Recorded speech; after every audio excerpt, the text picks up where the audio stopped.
Hello, ladies and gentlemen. Welcome back to Tailosive Tech Live on YouTube. Hope you had a happy holiday. Merry Christmas to everyone who celebrated yesterday.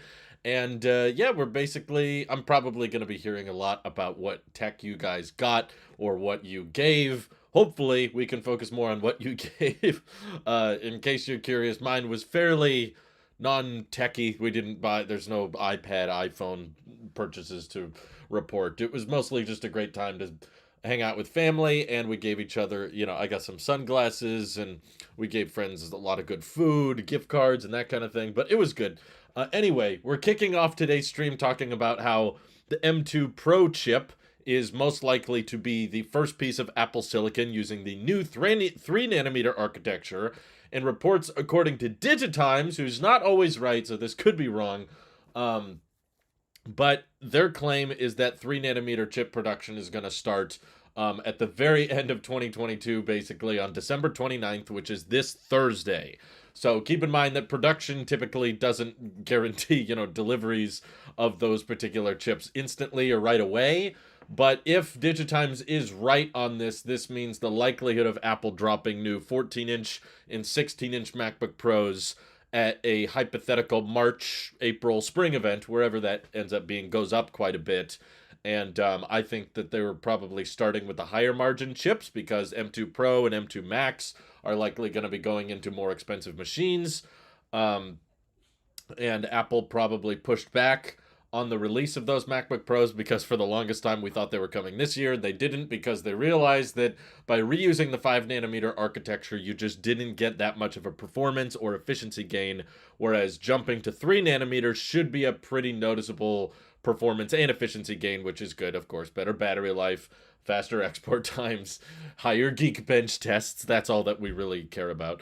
And then along with that, 3 nanometer chips expanding to the rest of Apple's lineup after that. So in my opinion, it's very likely that the Mac Pro, whenever that ends up being ready, is likely going to be essentially two M2 Maxes stitched together at M2 Ultra. I think M2 Ultra will, of course, be built on the 3 nanometer architecture. That way they can achieve insanely high efficiency, and hopefully that 3 nanometer transistors are able to scale up a bit better than the M1 Ultra did, because as we saw in comparison tests comparing the M1 Ultra to the M1 Max, there's just certain limitations you get with that type of core, with that type of chip design, where it doesn't necessarily double up. It's not like linear types of expansion. It's not like, okay, you put two M1 Maxes together, therefore it's twice as fast as one M1 Max. No, there's inherent limitations, and I'm hoping that with this new architecture they can kind of work around that. Hello, Lord Zero. Good to hear from you. Hey, macOS Hyena. I got a blue HomePod Mini and a new Apple TV. Oh, good. I'm glad to hear you've made your home so much smarter. No gifts, just to chill and eat food and blazed a lot. Wonderful. I didn't do that, but we did eat a lot. I ate so much food yesterday. We got a lot of candy and sweets, and my family's heavily Swedish, so we had a lot of traditional Swedish food. I was so stuffed. I don't think I ate that much during last Thanksgiving as I did yesterday. So much to the point that it's after 3 o'clock for me, and I haven't eaten anything since yesterday, and I still don't feel hungry. It's bizarre. Like I ate so much yesterday that I'm basically convinced I don't have to eat anything today, and I'll still probably be fine. But yeah. Worcester says Merry Christmas to you as well. Just ate and relaxed. That was it. Got most of what I wanted this year. Good.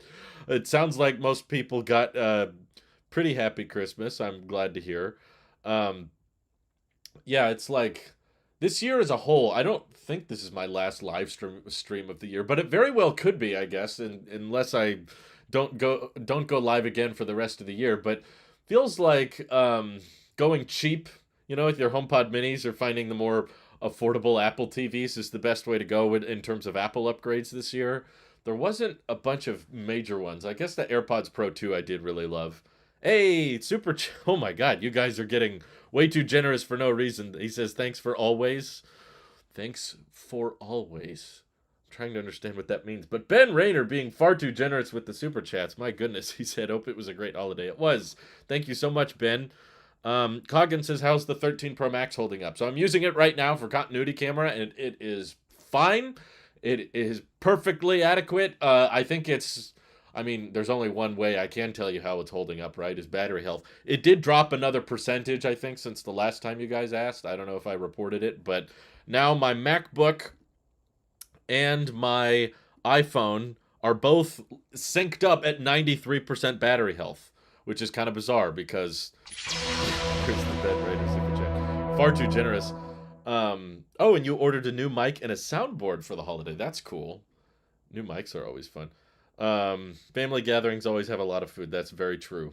And we didn't even have that big a gathering. We just had way too much food. Oh, an enjoyable video. You're welcome. Well, thank you so much. As long as you guys are watching and supporting, I will keep on making them. So thank you very much. Yeah, it's bizarre that my iPhone has like probably over 400 cycles, whereas my MacBook has less than 100, and yet they're both at 93% battery health. That makes no sense to me. Um, but yeah, I honestly have felt like in more recent history, I have struggled with smartphone addiction. So for the holidays, I just didn't do well for Christmas Eve and Christmas, basically, like the evening of Christmas Eve. Thank you, Dougie S, for being a Tailosive Tech Plus member for 6 months. Really appreciate it. Um, I just wanted to disconnect. I didn't want to be on social media. I just wanted to be present with my friends and family that I was surrounded with. And I felt like it's very easy for our brains to associate self worth and what we think of ourselves and how much of a success we are or how much people care about us by associating like how many likes we get or how much credit we get from people online. And I was talking with some really good friends about that, and it just kind of inspired me to be like, you know what? I do want to just disconnect, at least for a day, because with my job and my livelihood, I can't really permanently disconnect. I kind of need to have somewhat of a presence on social media, and that's how I read the news, is through social media. And I also enjoy many aspects of it. I don't think it's all bad. I love interacting with you guys. I love hearing your stories, and I love chatting with people online via Twitter or Discord. But I do think all things in moderation is a good way of going about it. So I just figured, you know what? It's Christmas. I'm just not going to check Twitter. I'm not going to go on Discord. I'm not going to look at Reddit. I basically didn't watch YouTube or do anything. I just completely disconnected for the most part. You know, I did have my phone on me to take pictures, and I texted my family because a lot of my family was not in town. So I was keeping up with people that were not around. And I just did kind of a digital cleansing for the day, which I found very, very beneficial. And I found myself a lot happier that way. Um, and you know, it's Christmas. There's not going to be a bunch of like game changing news breaking news stories anyway to miss out on, but I valued it a lot, and I think I want to try harder, try better at disconnecting overall, because it's inherently a little challenging for me ever since I started working from home. Financially, there's just so many benefits to working from home, so I can't really completely rule that out. I don't want to go back to having a dedicated office space versus personal space because that just costs so much more. But I do think there's some cheap, reasonable practices that I could entail that make it easier for you to be like, okay, I'm off of work. I'm now on personal time. Okay, now I'm back on work time. Now I can get focused. So I've had a good time catching up with a lot of people in DMs and stuff on once I started working again today. But I do think that having that balance and finding times to disconnect, because when I have Twitter and Discord and Reddit and all those apps and Creator Studio and everything on my phone at any given time, um, it's really easy to be wanting to be in work mode even when you're not really working. You know, just at a glance, I can just open my phone and everything's right there, and I can talk to people and I can check the news and I can make memes, and it's really easy to just fall into that connected trap, and it's not really mentally that good for you. So yeah, I the 13 Pro Max is holding up good, but it's gotten substantially less use as of lately, but in a good way, I would say. Still a great phone though. Um, Let's see. I'm waiting for new M2 Pro / Max MacBook Pro so M1 variants get cheaper. That's a good reason. They should be getting cheaper anyway, just because they're over a year old. I've definitely seen a lot of good sales on 14-inch and 16-inch MacBook Pros, but um, I'm sure that the existence of an M2 Pro and M2 Max chip would absolutely drive the price down further, which is good. DaVinci Resolve for iPad was last hope for my M1 iPad Pro 1 TB, but I find out it doesn't support full screen on external display stage banner, so I finally sold it. Wow, you sold it on that alone. There's been a lot of developments on DaVinci on iPad since I posted my videos, so not even like editing channels were able to find this out, but someone was able to access these like hidden keyboard shortcuts that were able to bring back the editing page and bring back options that you couldn't ordinarily find, but they don't make it very easy. I don't know why Blackmagic is hiding those options and those keyboard shortcuts in the app. Like, why are they making it so hard to access? Like, there's literally completely hidden editing experiences and editing pages in DaVinci that you cannot access unless you have a keyboard connected. If you're just using it via touch, I don't even think you can activate those keyboard shortcuts. It's just really bizarre, all this stuff they've baked in there.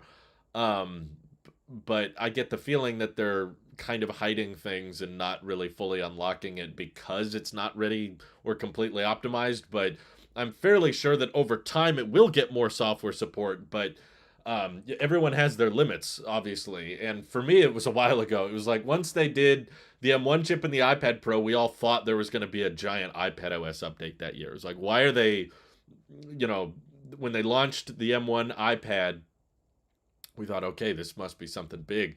And the A12, and they were boasting about the keyboard and trackpad support, which before wasn't really that supported, but then it was becoming like a fully fledged feature. Basically, here is mouse support on the iPad now. And when iPad OS, it was at 15, I think, was such a lackluster update and there was so few changes, it was like, to me, that's where I drew the line. I was like, okay, I give up on this. This isn't going anywhere. Matthew says the other pages are a bit glitchy. That's what I've heard as well. Once the M2 iPad Pro was disappointing, that was my last hope. Hasael, thank you for the super chat. Why did M1 give Max a battery bump but not iPad?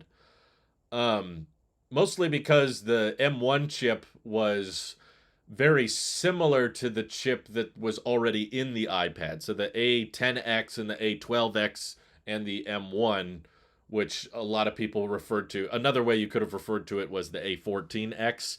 Those were all high-powered Apple Silicon chips that basically pulled a similar amount of power. I think it's 10 watts or something. They're all like 10-watt chips. Sorry if I'm wrong on that. But you were getting a big boost in battery life on the MacBooks because before Apple Silicon, they were using x86 Intel processors, which consumed a lot more energy. They were not very efficient chips. So the iPad didn't have a big switch from Intel to Apple Silicon. Therefore, the iPad had great battery life or okay battery life before, and it continued to have Apple Silicon, so it continued to have okay battery life. Whereas the MacBook was using very inefficient silicon and then suddenly made the switch to very efficient silicon. That's how you got much better battery life. Bulbs Galore, thank you so much for the super chat. Would you use an iPhone that takes 6 coin cell batteries that require replacement once a year? Also got iPad mini and love it. No, I don't like coin cell batteries, and I don't like replaceable. I mean, I'm not saying I hate anything with a replaceable battery. I'm just saying if I had the choice between a coin cell and a rechargeable battery that I didn't have to open up, I would take the rechargeable one. I was the weirdo on that with AirTags. I would have preferred AirTags that you can recharge because if it's going to require me to unhook something and then go buy more coin cells from the store to put in, I'm just not going to do it. Like, that's too many steps and that's too much. And it's not common enough to become a chore. If I only have to do it once a year, I'm just going to forget about it. So I would rather just be able to take the AirTag and put it on the Apple Watch charge puck once every 3 or 4 months and have it recharge. And I know most people don't agree with me on that, and that's fine. I don't expect everyone to agree with me. I just accepted that I'm weird in that way. But no, my iPhone doesn't need to last a year on a charge because I don't last a year on a charge. My phone is going to sit somewhere when I go to sleep. And typically when I'm going to sleep, it's going to be somewhat nearby a charger of some sorts because outlets exist and are around. And I don't want to have to take the errand of going out to a store and finding coin cells or something. For one, I don't think that's physically possible, but even if it was, it's not that big a deal for me to just drop my phone on a charger when I go to sleep and then I wake up and it's at full. That's that's not a big deal to me. Um, is it still smart to grab an M1 Air with 16 gigs of RAM and 256 gigs of storage, you think? I got a Mini 6 and I kind of wish I had waited a bit more and got an Air instead so I can do emulation and etc. M1. Okay, I assume you mean iPad Air. It's very confusing when people just say M1 Air. That means two very different things, but you're comparing it to an iPad mini, so I assume you're comparing it to a, I don't know. At this point, no, you said 16 gigs of RAM. That's not a thing on iPad. So, oh god, that's confusing. So you're referring to the M1 MacBook Air, but you got an iPad mini 6, but you had wish you'd waited a bit longer. Okay. Yeah. I guess I guess the Mac M1 MacBook Air is still an incredibly good deal. I don't know why you're cross-shopping it with or bringing up the iPad Mini 6. That's like a totally different product at a very different price point. Um so I guess yeah, if you can find it for a good deal, I don't know what the price is. Don't buy it new. You can find them certified refurbished or Amazon renewed or eBay refurbished for much cheaper. When any product has been out for that long, don't pay full price for it because you can just hunt around a little bit. Matthew says Resolve is promising though. I've been messing around with it as an editor. I should learn Resolve. I think there's a lot of benefits to learning Resolve on Mac. Um, I'm not convinced it's a great idea to buy a like $1,500 iPad just so that because you're going to use DaVinci Resolve with that iPad. The whole experience, the Tailosive Tech Plus members can attest watching me edit with DaVinci Resolve on the iPad. For one, there's some issues because the app is still kind of buggy and the A12X chip in my iPad only has 64 gigs of storage. That created its own set of problems, but there's certain problems that wouldn't be fixed by buying the best iPad Pro in the world, like the file management system on iPad OS is still kind of crappy. And that's something that most people that use DaVinci Resolve have to interact with a lot is managing files. Where do you store footage and accessing multiple drives? That's a pretty common thing if you're the type of person that needs editing software as advanced as DaVinci Resolve. And the fact that you're still going to be limited to basically a one port iPad with much worse battery life, much worse speakers than what a MacBook offers, and no, sophisticated external monitor support because you got to go through the stage manager thing, and DaVinci doesn't even support the external monitor preview thing yet, like people are used to. It's like, I don't know, the overlap of people that are like casual enough that they don't need MacBook hardware, but also professional enough that you need. Sorry, my words are coming out weird. You're professional enough that you need the color correction tools that DaVinci offers. I don't feel like there's a ton of overlap.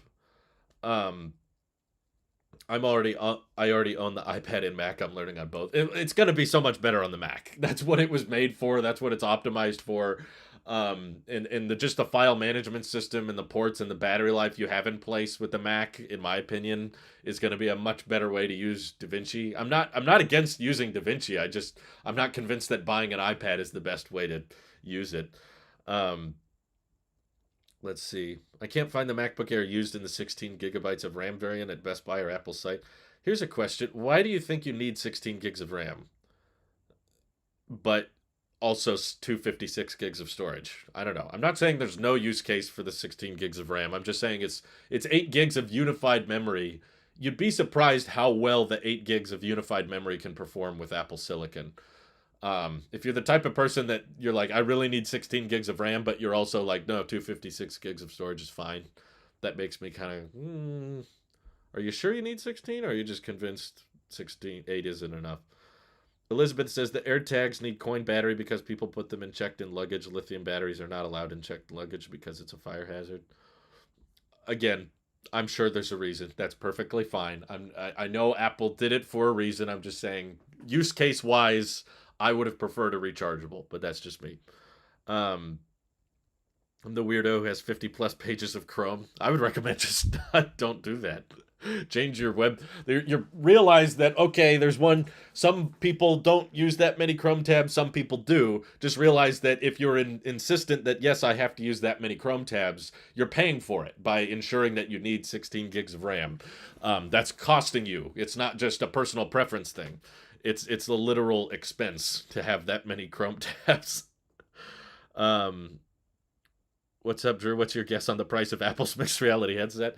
I don't think it's going to come out. I don't think it's a real thing meant for consumers. I think it's either completely made up or it's meant for internal developer use. In which case, I how do you say what an internal tool costs? Bloomberg said it would be like $3,000. If I'm wrong and it does end up coming out, I hope it would be less than that. But I have a hard time visualizing it being under 2,000 based on the rumored specs of it. Like it's supposed to have an M1 Pro chip. That's not cheap. And it's supposed to have these really high resolution displays. It's meant to be more in line with something like the Meta Quest Pro, which is not cheap either. Um, it's not going to be offloading the heavy duty work like the PlayStation VR headset does. And it's also supposed to be profitable, unlike the PlayStation hardware, which is not trying to be that profitable. Imagine buying a. So I guess it would be 1,500 or something if it does exist, but I don't think it will. Imagine buying a 128 gig MacBook Pro. Oh wait, that was me 3 years ago. Yeah, there's people. There was pros that were 128 gigs. I guess I forgot about that. At some point, I'm sure there was. Jackson says, after seeing you have Sting on the Wall during your EV videos, I think you'd find the Lord of the Rings art book I just got. Do you think I think you meant to say, Jackson, that I would find it interesting. Illustrations Tolkien worked on while writing his books. I've probably seen those. I have a lot of family members that are much more into Lord of the Rings than I am. The Sting Sword is a gift. I didn't get it myself, but I love it. It's cool. I'm like a casual fan. I didn't like read the books or dive into the lore, but I have cousins and family that I'll be seeing shortly actually that reads into the like unpublished documentation from Tolkien, and they watch the TV show, and so I don't watch the Prime show. And some of my friends like binge Lord of the Rings director's cuts like pretty regularly. I can only do it like once every 5 years. And then I'm like, okay, that's enough for me. So I'm not like a diehard, but I still think it's cool. I'm a mild fan. Let's see. Thunderbolt 4 external drive easier to add than RAM to a MacBook Pro. True. I guess that's a good point. I'm just not convinced that if you're buying an M1 Air with 256 gigs of storage, what use case does that low storage MacBook fit that also requires the extra RAM? I don't know. To me, I don't think it's that common. Let's see. All these videos saying new Macs in March. Yeah, I mean, even if the Digitimes report is true about the M3 chip going into, the M2 chip based on the 3nm architecture, if that does go into production this Thursday, it wouldn't actually ship until a March or April event. So yeah, I'm not trying to say that the Apple MacBooks are going into production this Thursday, just to be clear. Hey, Dovanus, thank you so much for joining Tailosive Tech Plus. I appreciate that. Let's see. Thank you for letting me know on your guess of what the price would be, because I've been waiting for holograms tech for a long time. For the record, mixed reality headset would not be holograms. Mixed reality headset would just be a VR headset with some cameras on the outside, but it's not something that would have a battery life or a fashionable design that you could wear comfortably outside. It would be like a living room toy. It would be like an office demo type thing. That's why I don't believe it will happen. Keep in mind that mixed reality headset has been rumored to come out for many years now, and it still hasn't. But originally they said it would come in 2020, then they said 2021, then they said 2022. Then they were saying early 2023, and then as we got closer to early 2023, now they're saying late 2023. So every time we get within a couple months of the launch, it gets pushed back again. So that's why I'm saying don't get your hopes up. It's probably not a real thing, and it's probably not going to come out. Maybe it's just an internal thing, but I'd still take 3nm as a win, but it sounds like 3nm E is the variant. They'll truly get the biggest 3nm gains, and this next one is sort of 5nm plus if you've talked about this yet. No, I haven't, but there is a objective architecture change. It's not just 5 nanometer plus this jump to three. It is manufactured differently. It is physically smaller, which does inherently allow for better efficiency, better performance. So it's not just like what Apple was claiming before of this is an enhanced 5 nanometer experience or second generation 5 nanometer. That's what they were saying about M2. This is supposed to be a different thing from that. Um, can we expect redesigned Apple TV next year? I'm not sure if I should buy one now. Well, given we just got one, I'm pretty confident that we're not going to get a redesigned Apple TV next year. Um, Especially considering Apple, at least what Ming Chi Kuo is saying, is that Apple is very focused on trying to get production out of China right now and trying to have a more domestic, localized supply chain with manufacturing. So all of that to say that Kuo is claiming that Apple doesn't have any like kind of major game-changing stuff planned for 2023. It's all just about prepare for the worst, the recession, and how do we make our cost of operations more affordable and keep things reasonable. So that's why I wouldn't expect like new Apple TV anytime soon. Kuo was kind of way in advance saying that we would get a new Apple TV that would improve the pricing structure, and he ended up being right about that. And he was like 6 or 7 months early, and no one is really talking about a new Apple TV at this point. So I would say you can buy real good, cheap Apple TVs now because the 4K ones have been out for a while. Apple just dropped the price on the new one, which indirectly drops the price on the old ones.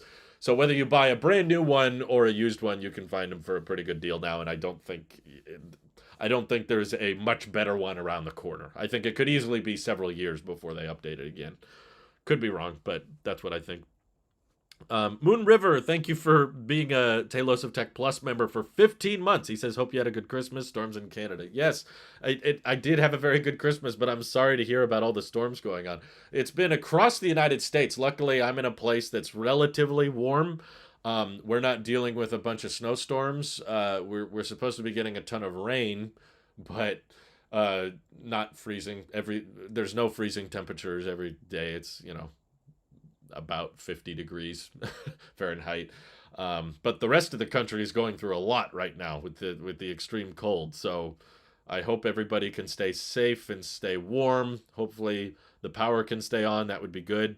But yeah, I'm very. There's a lot of issues with the places I live, but at this moment I'm very grateful for where I live. Let's see. Thanks for the expectations of the mixed reality headset. I would definitely keep those expectations in mind. They've pushed it back so many times. Okay, let's say Apple released a 6K 32-inch ProMotion display, XDR, and 27-inch iMac Pro with ProMotion, both for $5,000. Would you rather buy the iMac and use it with universal control or straight the display? I don't see why that.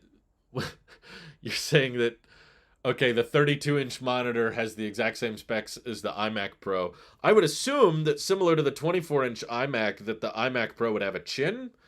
I don't really need a new iMac Pro. I love the MacBook I have with me, so I would rather buy the monitor, I guess, because I like having 8 terabytes of storage, and I like having all of my B-roll and all of my episodes and all of the outros and intros and music files I need on one machine.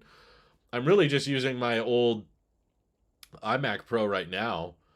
Um, and it's basically I'm just using it to read the chat, watch YouTube videos. I'm not doing any like power intensive. It's just like general web uh, browsing Mac. Whereas if I had to get an iMac Pro, then I would have to make the decision of like, well, okay, I got to spec this one out to the one I want. I don't know what the specs are of the $5,000 hypothetical iMac Pro you're pitching, but I would gladly take a 32-inch display over a 27-inch display, and I've already got a very powerful Mac right here.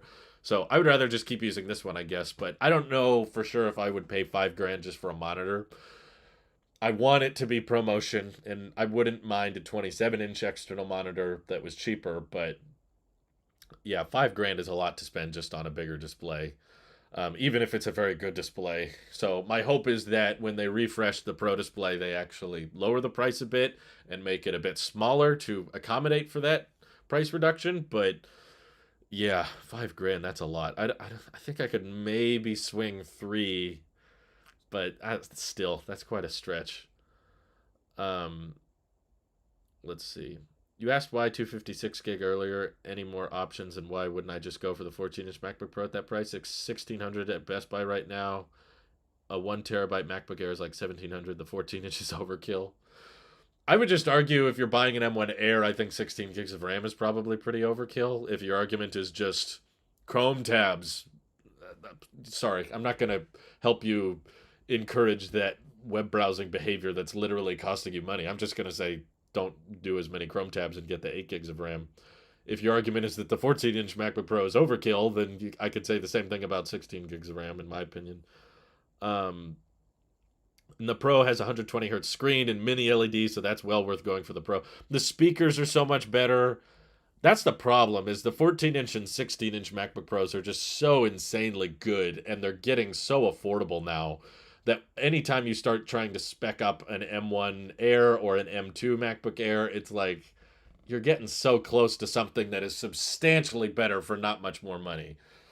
So that's why I have a hard time when people are like, oh, should I get the 16 gigs of RAM or should I get the 512 gig MacBook Air? It's like either get the base model MacBook Air, get the like cheapest one you can, because then you can save like $700 over getting a 14-inch MacBook Pro. Okay, if you could save $700, that's pretty great savings. But if you're saving like $200 by not getting a 14-inch MacBook Pro, yeah, sorry, that's a bit harder to recommend. Ever thought of investing in a small server for all your data? It would be so much safer, and there's some that are fairly inexpensive and quiet. Yeah, I have. I don't like any of the ones I've seen. For one, you know why I have an iMac Pro, right? The reason I like Apple products is because they're more in favor of the all-in-one approach. I like having everything just together. For two, when I go on trips and travel a bunch, I need to have all of that storage local anyway. It's not going to all having that B-roll when I'm editing on the go is not going to be very useful if I have to pull it down from a server and hotspot connect to that server remotely from wherever I go. I'm going to need to take a bunch of footage with me, especially if you've been watching my EV videos. There's a lot of B-roll that I have to have accessible pretty quickly. And if I just offload that onto a server, it's not going to be that accessible when I go on trips and when I'm working away from home, which we plan on doing more the next year. We're actually kind of in the middle of planning a bunch of trips right now.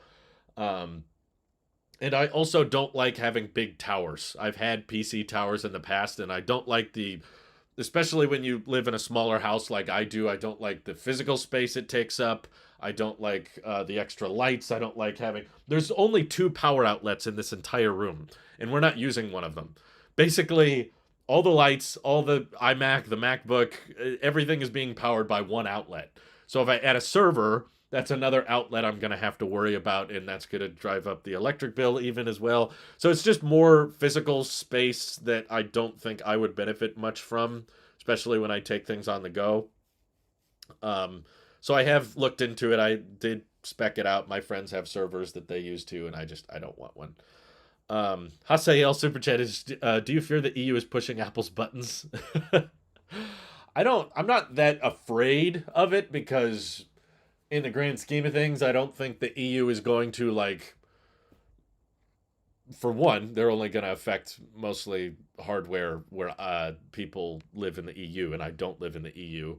And I think if they start pushing hardware design so much to the point that it makes the phone worse, they would probably not implement those changes that they're asking in the US market, because Apple would care more about the product getting better than just manufacturing simplicity, having the same phone in the EU as they do in the US.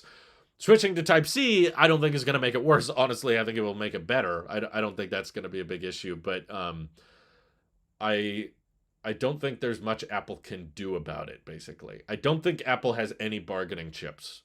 In my opinion, I don't think that Apple could, like, say, all right, we're not going to sell phones in the EU. Like, I don't think the EU would care. The EU doesn't get anything by iPhones being sold in the European Union. Like, their goal is just to prioritize repairability and make sure that tech companies aren't too powerful. That's what the whole side-loading app store laws are about, is just thinking that big tech has too much power and too much control, and we need to knock them down. if Apple says, okay, then we won't be there, why does that matter to the EU? What are they going to do about that? They're going to be like, oh no! It's like, okay, then all of our citizens will buy phones from different companies. Like, do you really think there's going to be citizens that start like leaving the EU or start like moving out of the country just because they can't get the phone they want? Maybe some, but I don't think a lot. I don't think a substantial amount. So to me, it's just kind of fascinating because in regards to smartphone changes year over year, there's not that many, as we can all attest. It's all getting incremental. It's all getting minor. Spec bump here, slightly bigger camera, slightly better battery life, slightly faster chip, the 3 nanometer chips that are going into production. By the way, the Apple A17 chip going into the 15 Pros, that's also supposed to be on the 3 nanometer architecture, which should be a bigger improvement than the A16 chip was. So there's something for you to look forward to with the iPhone 15. But like, I just kind of find it interesting that, like, okay, if smartphone innovation kind of stagnates and there's not that much to change, how are local and foreign governments going to force certain changes to be made? And some are good and some are bad. And that's how I feel about the EU. Like, I'm in favor of the USB-C thing. So I think it's depressing and sad that there has to be a law passed about this. I feel like if Apple was wise, they would have switched to Type C a while ago, and there wouldn't need to be a law. We wouldn't have to push legislation. We would just already have USB C on all things, but we don't because Apple's being stupid. So I was happy that the EU was stepping in and saying, hey, we want this to be the standard. You need to switch to this standard. I was like, okay, cool. I'm on their side with that particular subject because I think it's a good idea. But when they get more into the side loading thing and the alternative app stores, that's when I'm not as convinced. I'm like, the switching to the Type C port on the iPhone, I think will make the product better. Allowing side loading in alternative app stores and for that to be easy and accessible, I'm not entirely convinced that will make the product better. I know it's very easy for someone to just sit back and say, oh no, it won't change anything. If you don't want to side load, nothing will change.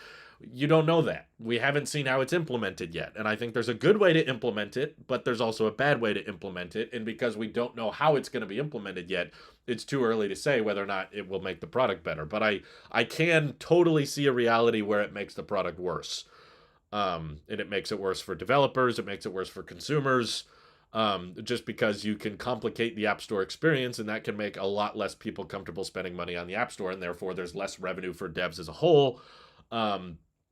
And if the iOS App Store experience gets too complicated, too confusing, then that makes the product worse. It makes it harder to understand and not as simple, which is what people kind of like about iOS, is the simplicity from it. Leave them alone.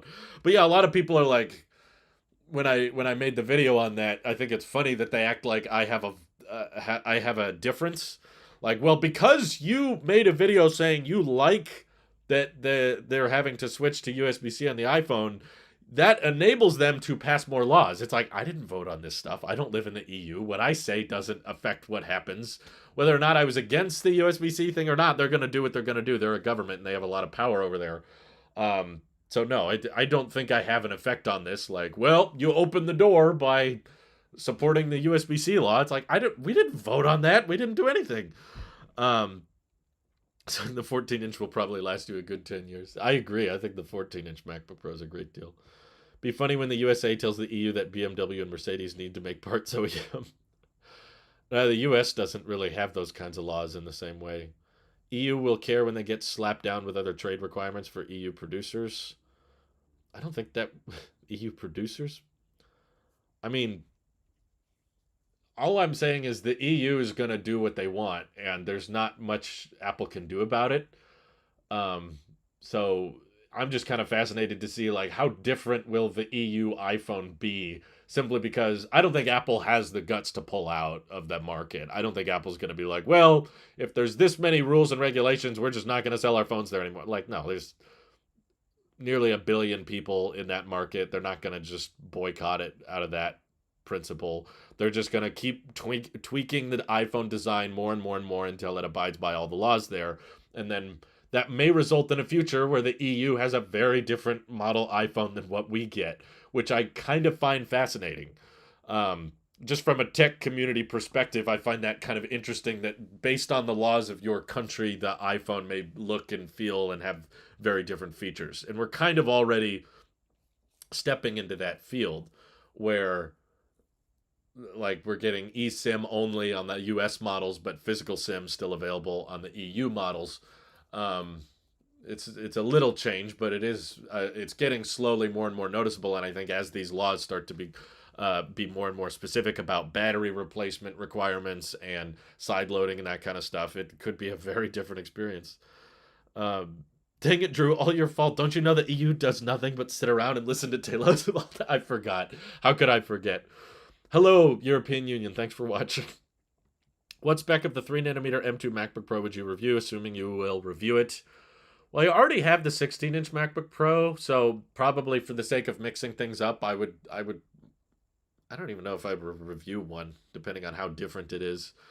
Um, but I guess I would try a 14-inch, just because I've never really used a 14-inch MacBook Pro before.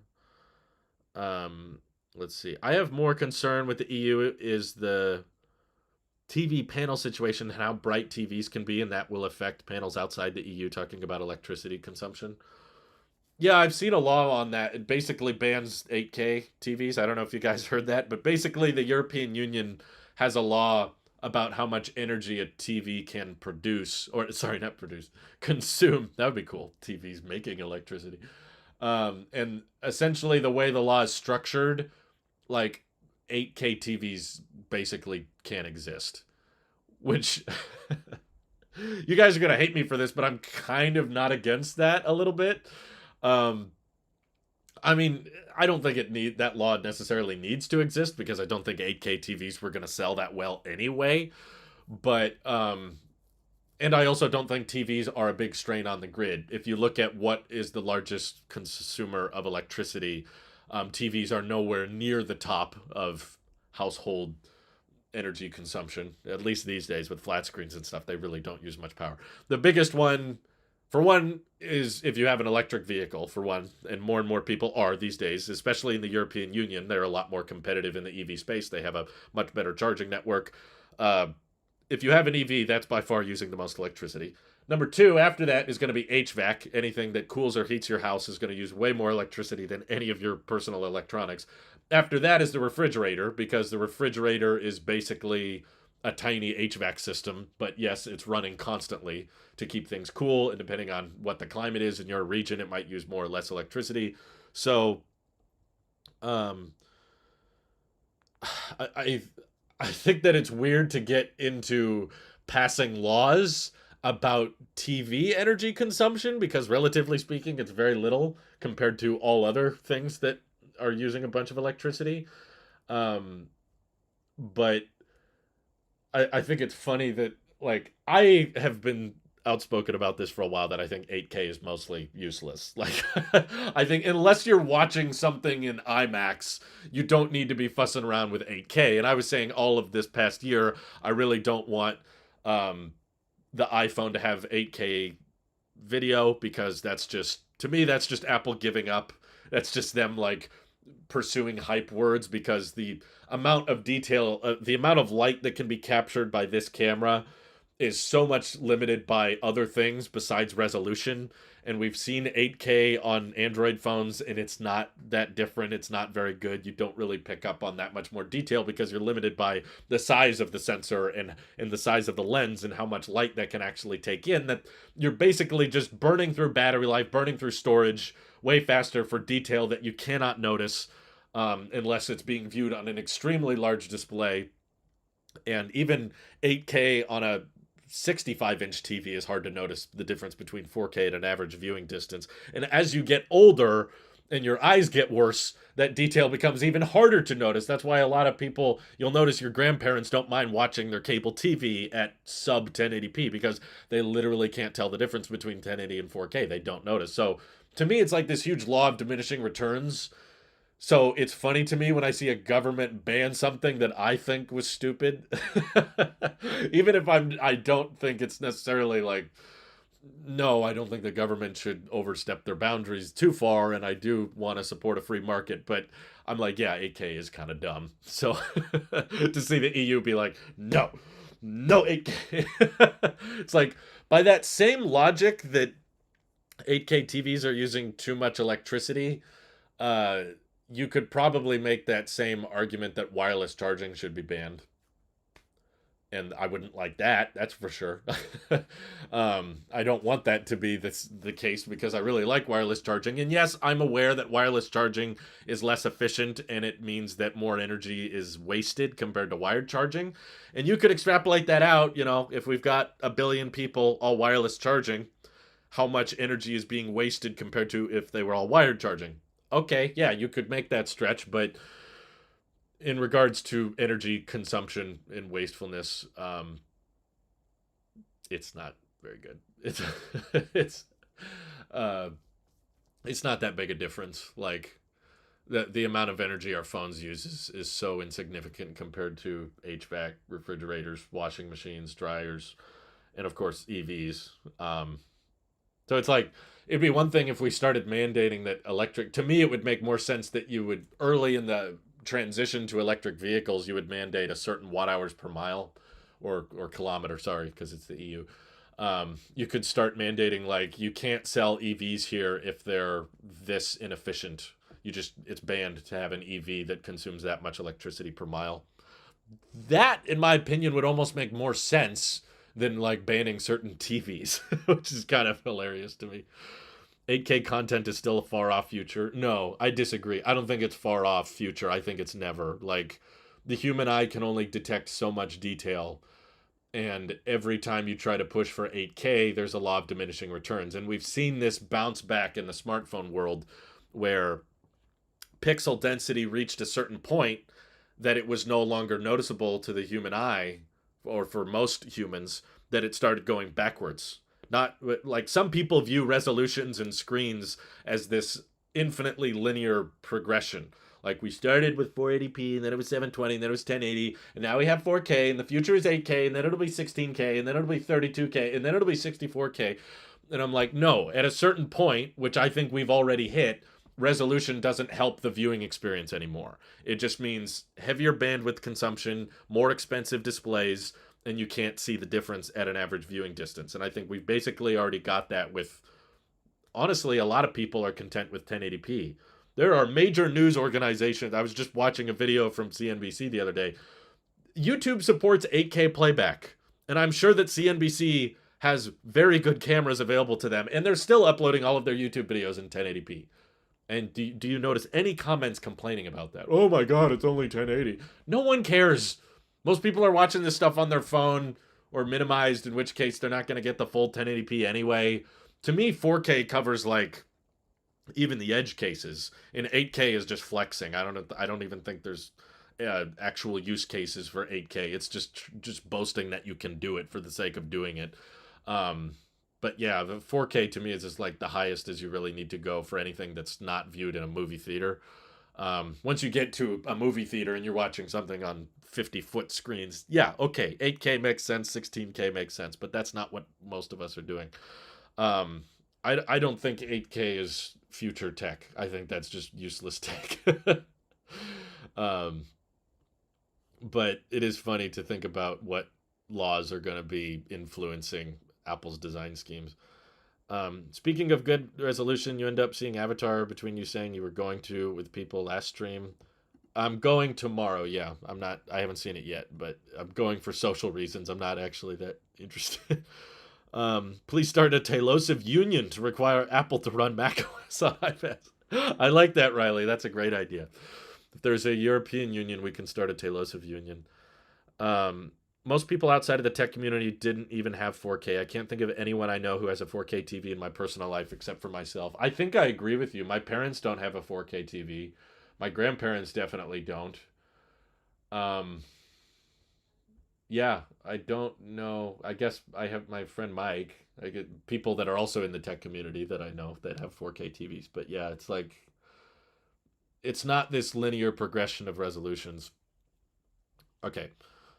If M2 Pro Max chips start production this week, I don't think Apple would introduce it via site refresh, so I assume spring event. What do you guess could be announced on that same event? So yeah, new MacBook Pros, 14-inch and 16-inch at the spring event. It would be a good time to update the Mac Mini and the 24-inch iMac with M2 chips. Probably not Pros, but you could kill off the Intel Mac Mini finally. It would be cool if they put an M2 Pro chip in a Mac Mini. That would be nice. Maybe update the Mac Studio around the same time. Be cool if they could have an external monitor done by then. Probably too soon, but spring events are usually not that eventful. That's something I should keep in mind. Like, a lot of people are convinced that there's got to be this big Mac Pro announcement. It's like, no, spring events are usually the new iPhone color, right? They'll launch one new iPhone color. You'll get a different blue version of the 14 Pro or something. Um, yeah, the Tailosive Union will ban the Hummer EV. Um, let's see. Hello from the EU, like USB-C, don't like the sideloading approach, and they are earning a buttload of tax income from Apple products, so they won't ban it. Um, I don't think that's most of their tax income. I'm sure there's some tax income from Apple products, but most of that is probably income tax on their citizens and property tax and that kind of thing. I don't think the amount of revenue Apple generates, you take how much revenue Apple generates just in the EU and look at the sales tax or the import tax. That's how much the EU is making. I bet it's very insignificant compared to how much the EU's income really is. Plus, they're the government, so they don't really. The government is not run like a company. They don't need to worry about profitability and profit margins. They're just looking out for what fits what we're looking for, a narrative or what have you. Um, let's see. No, it's good. What was Joshua talking about? Started chuckling about all the EVs stuck in their garage because they can't handle the cold. Computers are next. Well, gas cars have a lot of issues in the extreme cold too, just to be clear. Um, it's just not good for really any vehicle's existence when you start getting below zero. There's a lot of things stop working. Oil can freeze out, hydraulics can stop working, and tires get a lot more messy. And um, we have fiber optic HDMI cables that go up to 10K for future proofing. So 8K I see being relevant by 2026, 2030. So 4K. Well, no, all of that stuff is not worth investing in if no one can see the difference. How much stuff is shot in 8K? What internet can handle the 8K? There's a lot of places that still can't even play back 4K content properly. Um, and yes, I'm not saying the hardware won't exist. I'm sure you can make fiber optic HDMI cables. The point is, you can buy all that stuff and no one will notice or care because there's so little content put out in 8K, and there's so few people that can actually see you need very specific circumstances for 8K to be noticeable.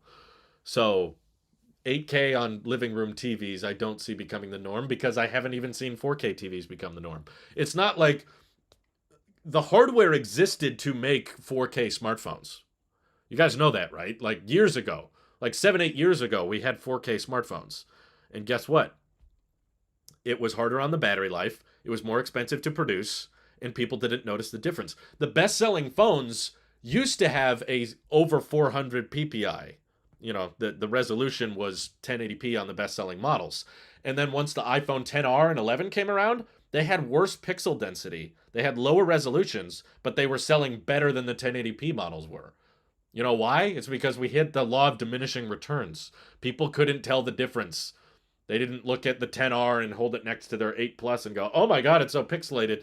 The resolution was high enough. Once you hit that wall, which to me is somewhere around 1080p to 4K, depending on the size of the display, the human eye can't pick it up. It doesn't matter if the hardware is capable of doing it. We've had the hardware to do 4K smartphones for many, many years. But we've seen it with Samsung as well. They used to ship all their phones at 1440p, and then they realized no one could tell the difference, so they started shipping more phones at 1080p. They actually started going down. They started decreasing resolution because they knew no one could tell. Um, the best use for ultra-high 8K use is being able to crop in without losing as much quality. You can do that with 4K when the vast majority of content is viewed at 1080p. So to me, that's still going above and beyond, because if you look at YouTube analytics, the vast majority of content is viewed at 1080p or less. So if you're filming at 4K, like I do, you can crop in and you still have a full 1080p image. If you're trying to treat 4K as the standard, you're living in a false reality because most content is not viewed at 4K. Um, Even on TVs, it's not mostly 4K because most TVs are still not 4K anyway. So to me, the 8K as a good for cropping in thing still doesn't make sense. That's still like, well, you could use that same logic. Well, the use of 16K is being able to crop in so that you still have 8K. It's like, you could just keep going with that. Do you think that will be in March or earlier than that? No, probably March. I don't think Apple's going to do a January or February event. Um, all these let me catch up. $300 for a 100-foot fiber optic HDMI cable. If it's cheaper for them to use a smaller cable than cheaper cable that doesn't do as high as resolution, people will buy the cheaper cable. Marco says I have a hard time seeing the difference between 440p and 4K, and you're not alone. That is most people, to be honest with you. Wasn't it Samsung who started shipping their phones at lower resolutions than capable of in software because of battery life? Yep, that's another classic example. Just to preserve the battery life, they would ship it at a lower resolution because they knew most people didn't notice. Google hasn't even enabled 4K videos on Safari. I think they did a few years ago. I know I do. I watch content at 4K occasionally on Safari, but not very much, honestly, because it's very rare for most content these days to be viewed at like the full resolution uninterrupted. A lot of content is being viewed supplementally, like you're watching something on the TV, but then you're also checking your phone. You're watching a video in picture, in which case, even if it's picture in picture is 720p, you're still getting a very high quality image because it's so small. It doesn't need to be 720p. So yeah, I don't have that belief that it's eventually 8K will make sense. It's like, unless you're an IMAX theater, no. That's the only use case in which that higher resolution is kind of necessary. What if the M2 Max that we saw in the stream database is for a VR headset? Well, then why did they label it as a Mac in Geekbench? I don't know. I don't think the Steam database has ever leaked a new Mac before. You mean Geekbench? Geekbench definitely has. Lots of times they've leaked Macs. From my understanding, the best use. Oh no, sorry, I read that. 4K YouTube in Safari was an Apple issue. It was a skill issue. Yeah, but it's not like Google not enabling 4K or something. Yeah, I remember. It was like the VP9 versus HEVC or something, but Apple just decided to support VP9 or whatever it's called. How can we get Apple to add Safari to Apple TV? I want to use Game Pass while my PC broke. Well, Game Pass isn't on the store, but there isn't a Safari to use the website. Well, I mean, I don't think Apple likes the concept of cloud streaming anyway because that's revenue or games that are outside of their jurisdiction. But also, if you did a browser on tvOS, you would have to come up with some UI for the TV remote to control a browser, which is kind of weird. I'm trying to visualize how they would do that. How do you? It has to like highlight the links as you're scrolling through the search results. I don't know. That's kind of weird. Um, the Steam database, I haven't seen that report. There was an M2 Max chip leaked through the Steam database. That's something I'm not familiar with. But all I'm saying is everybody that claims that the mixed reality headset is coming is saying it's not ready yet and they delay it every time. So don't get your hopes up. It's probably not the mixed reality headset. At the end of the day, to me, color contrast is more important than resolution. A good LG OLED is way better than an 8K with poor black levels. Yeah, I mean, I don't think the 8K TVs had poor black levels, but excuse me. In general, it's a tech specky feature that doesn't make a big difference, and that's why it's not being prioritized. And I don't think it will be. You know, we've had 4K Apple TVs for 5 years now, and I don't think there's an 8K Apple TV in the works. Safari on the TV would be kind of nice, especially with Siri on the remote. Well, I'm just trying to figure out how the UI would work because most websites are not designed for remote input. They're designed for touch. So I guess you would swipe. The swiping would be easy because you've got the trackpad there. So when you swipe, it can scroll down. But you would need some kind of cursor to select the links. And tvOS is just fundamentally not designed for that. tvOS is designed to always have something selected, and when you swipe, it just selects different things that highlight and get big. Um, 4K should be the limit for the home. Well, according to the EU, I guess. The headset is coming, and so is the car. Every Apple leaker since 2016, pretty much. Yes. What did I say? I meant to say 4K Apple TVs have existed for several years now, but there's no plan for them to do an 8K Apple TV, and I don't think we'll get in. Which TV provider would stream 8K content? Even World Cup was aired 720p in Germany. Yeah, and you know what? I don't think there was that many people complaining about it. Again, it's the law of diminishing returns. It's in full swing, and I don't think that means 8K will pretty much ever be a standard.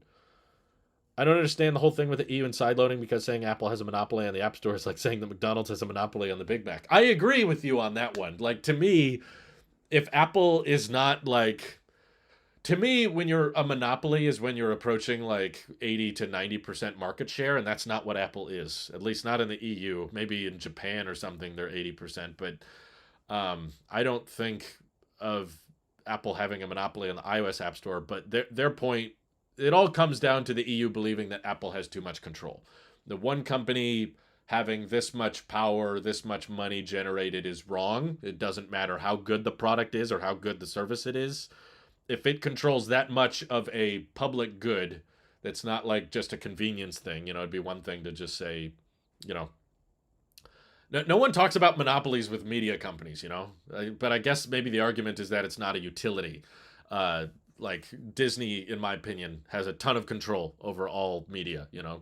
They've bought Pixar, they bought Star Wars, they bought Marvel, they bought Fox. Disney owns so much stuff, but there's no antitrust against Disney, because it's like, well, that's entertainment. Who really cares if there's one company in control of all entertainment?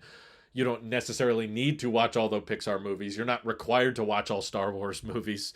But the EU is looking at Apple as like, people need to have phones these days. Like, there's no question anymore. Phones are no longer just a convenience thing. They are almost an essential requirement for communication, for a lot of places, for like public transit, or for mobile payments, or for keeping in touch with people, or getting notifications or emails. Like, it's become a public good, and they're trying to make the argument that, the iPhone as a platform, iOS as an operating system, needs to be as publicly accessible as real estate or roads. Like, it's a public utility. Just like how you would have companies that can't have too much control over a grocery store or something. That it's no longer just a form of entertainment. It's now becoming like you need this to get by. Are you required to have a phone? Well, I mean, it's not like a legal thing, obviously. There are people, I'm sure, that exist on Earth that don't own a phone of any kind. But it's becoming increasingly more difficult to live in the world that way. Especially when they start, like, issuing statements, or that's how the government contacts you, is through a phone more and more, or through an email. And how are you going to manage that stuff? So no, we haven't reached a point where it's like illegal to not own a smartphone, but the amount of smartphones in circulation and the number of people that are using them, I can kind of understand the argument that this is becoming like a public good. It's no longer just a toy, or a fun. It's a fun entertainment device. I mean, it is all those things, but they're trying to make the argument that Apple has too much control over something that should be accessible to all, just like real estate is accessible for any company to buy or something. But I also could push the other way and be like, well, in my opinion, duopolies are inevitable when there's so many software reasons for developers to just pick one or two platforms, because that makes the most amount of sense for them. Like, the EU probably doesn't like the idea that just a handful of tech companies can basically control all of the internet, all of the electronics, all of the operating systems, all of the app stores, and what they say goes. But at the same time, I don't really see a better future or a better scenario where there's like 15 different platforms to choose from and like 80 different app stores. Like, that's not better. That's going to be more confusing. And how are developers going to be able to optimize their app for that many different smartphones? Like, naturally, for the sake of standards and to make things simple, we have to have just kind of one or two choices so that developers, when they want to release an app or a service, they only have to abide by two different, you know, software languages, two or three, and call it good. If you expect them all to adopt to all these different software standards at the same time, that would be way too confusing. Um, Not by law, but by convenience. Yeah. There's so many things, like just trying to live in 2022 without smartphones is going to be so complicated. Um, all these years, I'm shocked Apple hasn't made a gaming console that competes with PlayStation, Xbox. They did. Look it up. Apple made a console a long time ago called the Pippin. It didn't work out, but that's because gaming hardware has nothing to do with the hardware. What makes a gaming console is the software exclusives, and that's just not what Apple's had a strong suit with. Um, Riding the bus, train, buying stuff, going across the borders, being tracked. True. There's a lot of things that the EU checks on people with, like uh, COVID exposure notifications, right? Like that was a big thing. Figuring out what places in the country had too many people in the same place at the same time. They would send out notifications to you on smartphones based on how many phones were all bunched together in the same place. That's true. Smartphone a utility. Utilities are regulated.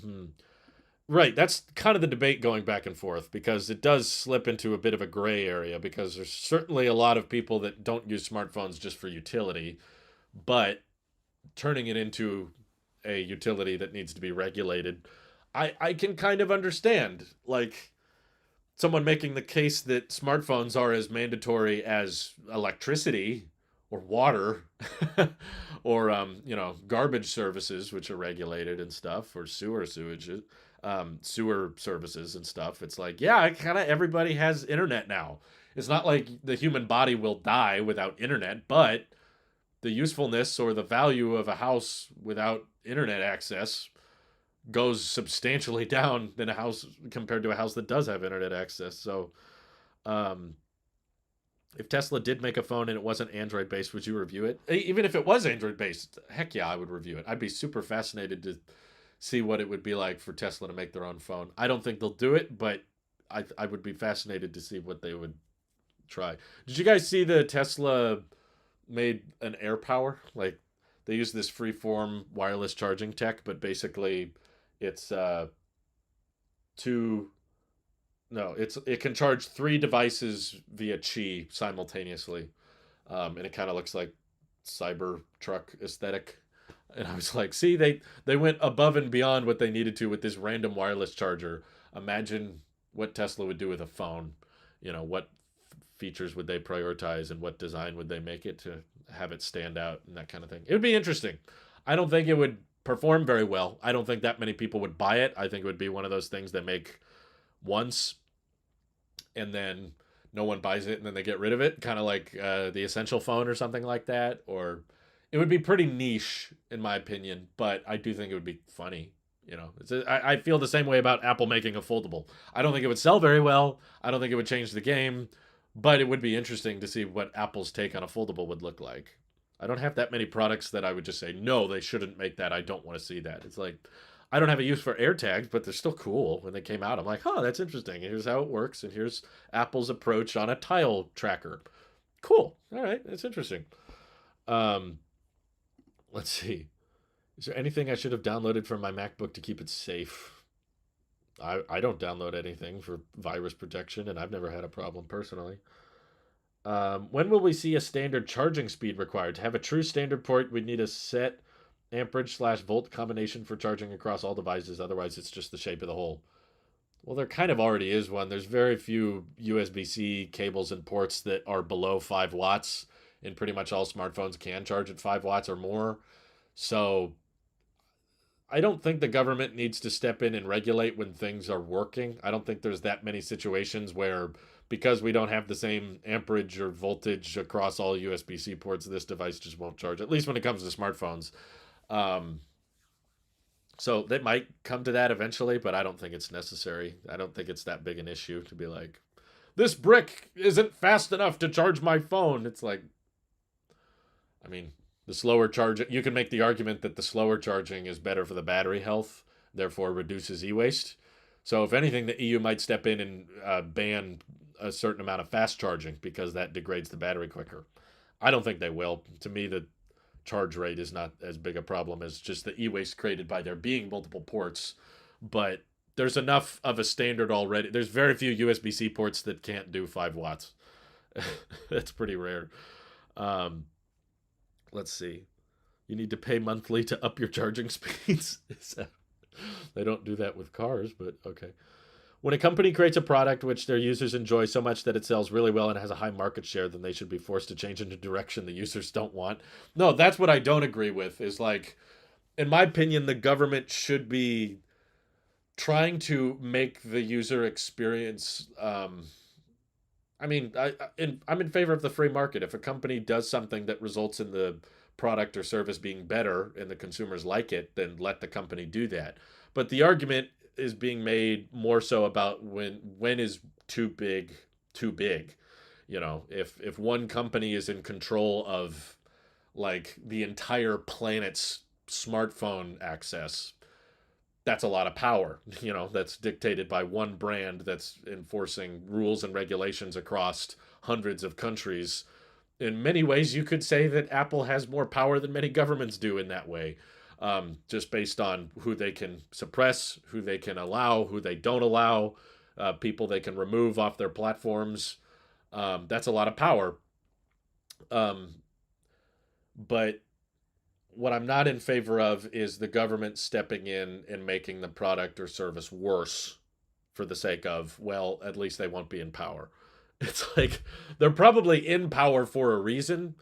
I think there's ways to ensure that they don't become too powerful, but like to me my compromise is just okay, allow side loading but make it kind of complicated so that not everyday people are going to do it, and that would discourage companies like Meta and Google and Epic from making their own app stores that are off of the iOS App Store. If they make side loading kind of complicated and you have to jump through a lot of hoops to get it working, then not that many people are going to do it, and not many devs are going to support it because they know they'll make, even with Apple's 30% revenue cut, they'll still make way more money just through the iOS App Store. In which case, yes, not much will change. And a few people that want to download a handful of apps that aren't available on the iOS App Store, they'll have a method of doing that. If it's rolled out that way, I don't think it's that big a deal. But I don't think that's what this law is about. I don't think the EU is forcing Apple to support this because they want a couple people to be able to sideload emulator apps. That's what I keep seeing people that are in favor of sideloading say. Well, it's just for a handful of stuff. I just want to torrent some programs and I just want to get this old 8-bit Game Boy app that's not on the iOS App Store anymore. I don't think they're passing legislation based on that. They're passing legislation because they want it to be a fair playing field between all app stores. They don't want Apple to have this much power, and if every time you want to download an app outside of the iOS App Store, you have to jump through a bunch of hoops, that still gives Apple all the advantage because it's too hard. And in a lot of ways, people have said Apple already allows side loading, but they're passing this law to make it easier. So I do think there's a wrong way to do it, and based on the wording of the law from what I've seen, I think it could be a dangerous method of going around. You're not against cinemas, right? Because it feels like you complain. I mean, I don't like boycott cinema. I'm going to the movie theater tomorrow. I just don't prefer it to watching stuff from home. Every time I go to the movie theater, I'm reminded why I don't go to the movie theater very much. It's like there's no subtitles. I can't pause the movie. I got to hear other people talking. Depending on what kind of theater experience you get. Sometimes it can be good, but I can't pause the movie if I want to use the restroom. There's a crap ton of ads before the movie plays. The seats aren't as comfortable as the seats I have back home, and the food is overpriced. So if they can make their business model work, I'm fine with movie theaters existing, but I don't prefer going to the movie theater to just watching from home personally. But that's just me. I know 2 schools that I've worked in during the past 5 years. They made iPads as a utility for the school, community student teachers. Yeah, I know schools that did that as well. Is there a service you wish Apple made? If so, how would you implement it so it didn't flop? I don't think there's any way Apple could make their own MVNO that wouldn't flop. Apple sells so many freaking phones. They basically sell more phones than any other singular company. And all of those phones need cell phone service in some way, shape, or form, right? Like pretty much everybody's going to have a phone number and a cell plan. And there's been very small startup companies that have made virtual networks like Mint Mobile or um, US Wireless and that kind of thing. They're not very big and they can just piggyback off of the existing carriers to make their own cell phone plan. And Apple could make their very own, very clean, very easy to understand way of having cell phone service straight through your Apple ID. And I think they would probably, because Apple is already in control of so many things you do on your phone, they would probably make it so simple, so easy, and probably cost effective compared to the other guys. I don't see any way that could flop. Like, just by it existing and it being tied to your Apple ID, that instantly makes the cell phone setup and buying experience way easier than what it is now. That probably won't happen just because they make too much money off of partnering with the carriers and they have all these closed door contracts and deals. So they probably wouldn't make that much. For the same reason Apple doesn't have their own search engine, they're probably not going to make their own carrier. Um, I don't. I also think that if Apple did a banking service, it would probably do well. Just by making it simple and easy to understand, I don't think it would flop because um, there's not very good competition already. All the existing banks kind of suck and their apps are clunky and not very intuitive. And just by partnering it with the Apple Card and baking it into the Wallet app, okay, that gives Apple an extreme advantage because you don't have to download another app. You don't have to know another password. You don't have to abide by another set of security questions because it's all baked through your Apple ID anyway. So that makes it instantly way easier than using any other third-party bank. And they're already in the finance sector with daily cash and the credit cards. And there's not a lot of ways I could see it flopping just because the competition's not really there anyway. Do I recommend paying for iCloud storage? No, I actually don't. I finally got rid of all of it. I went from 2 terabytes to 5 gigs, and I never looked back because the iCloud Plus train is a dangerous, slippery slope because they don't offer unlimited. If it was unlimited, I would feel very differently. I've been clear on that, but I hope you guys know. If it was a paying fee and you know that they were going to store all your stuff forever and it didn't matter how much stuff it was, that would be different than capping it. Whether it's 50 gigs, 200 gigs, or 2 terabytes, whatever plan you're paying for, you will eventually fill it up. And that means that you're paying for storage that isn't going to hold everything. So eventually you're going to have to go through your stuff and start deleting things and taking things down. So you could either do that now and save money, or you could pay hundreds of dollars over the course of several years and then start doing it then in the future.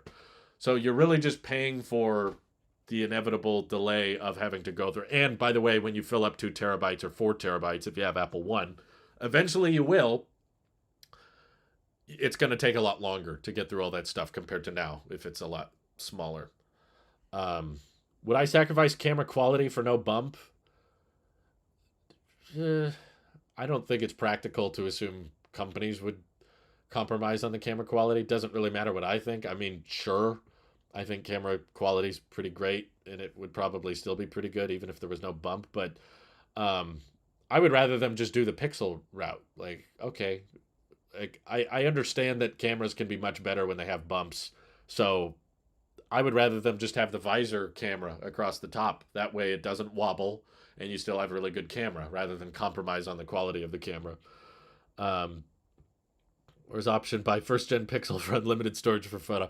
I've looked into that and it's impressive how what it does now, but it's not necessarily infinite. If there ever comes a time where they stop updating the firmware for Google Photos on the original Pixel, then it will stop working. But they haven't done that yet. So it's a great solution for now, but it's not like, I don't think that solution of photo storage is going to be working in like 50 years or 5 years, potentially. Doesn't Apple already allow side loading through downloadable profiles from Safari? Yes, that's my point. There's already a way to do side loading. It's just kind of hard and you have to know what you're doing. But why is the EU passing a law if everyone's argument is, well, don't they already kind of do it? Well, the law is to make it easy. And if you make it easy, devs are going to want to pull their apps off the App Store because they know it's not going to be too complicated to get a user to download their app or game or service through a different app store, and then they can make a lot more money that way. So that's why I'm not convinced this is just going to be a nerdy techie backdoor feature. People are going to be like, oh, it'll be just like Android, and it's like, I don't think it'll be just like Android because Android allows sideloading, but not because they were legally forced to. They allow it because they like having lots and lots of options. When you're legally forced to add something, it might roll out very differently. Hey, Burkhart says, thoughts on the canceled ray tracing GPU report in the A16? Personally, I think that'd be much cooler on M2 Pro / Max. Yeah, I briefly read over that. I don't know how believable it sounded, but ray tracing would make a lot more sense. I agree on the MacBooks than it would the iPhone. That's for sure. Let's see. One camera lens on every corner to balance out the table. That'd be kind of funny. Every corner of the phone has a different lens. You'd get a large amount of difference between switching lenses, but that would probably be terrible for repairability, to be honest.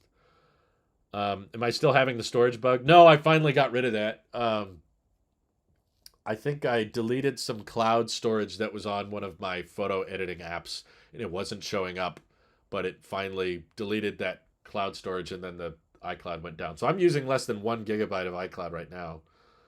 Do you think Apple could be split up for being a monopoly, and what would you do?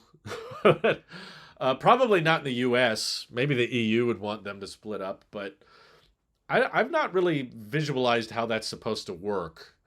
Like, hypothetically, if Apple was broken up, they could easily be like, okay, here's the Mac company. We're no longer Apple. This is just Macintosh, and we make all the Macs. And here's the iPhone company, and we just do iPhones.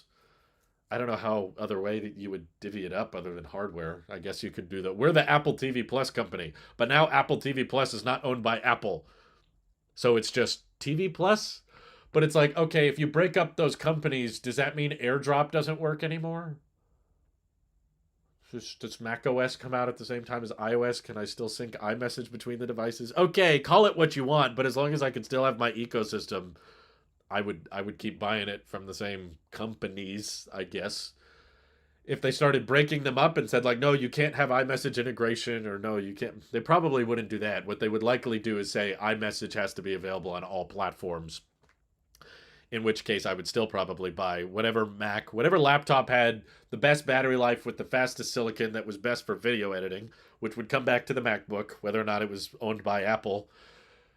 I'd probably just keep buying the same stuff, which is why I don't think breaking up big tech really accomplishes anything. Here's the Siri company. Oh no, we're broke. Yeah. The Siri company goes bankrupt immediately. I don't really see how you would break up Apple for being a monopoly. Like, what would you split them into, I guess, is my question. I don't know. I guess you could just have Apple for Europe. The EU version of Apple makes it a lot more repairable and a lot more eco-friendly, and then the US version gets different stuff. I don't know. I don't have a good vision on how that would work. Doesn't make sense. Um, let's see. I pay for 2 terabytes of iCloud because my security cameras then get unlimited backup, which doesn't count against the 2 terabytes. It's cheaper than paying $7 a camera from the manufacturer. That's good. Makes sense. As long as you don't fill it up one day, then you're not. I mean, do you get the unlimited storage with lower iCloud tiers, or you only get unlimited security backup with the 2 terabyte plan? I'm not sure how that works, but I'm curious.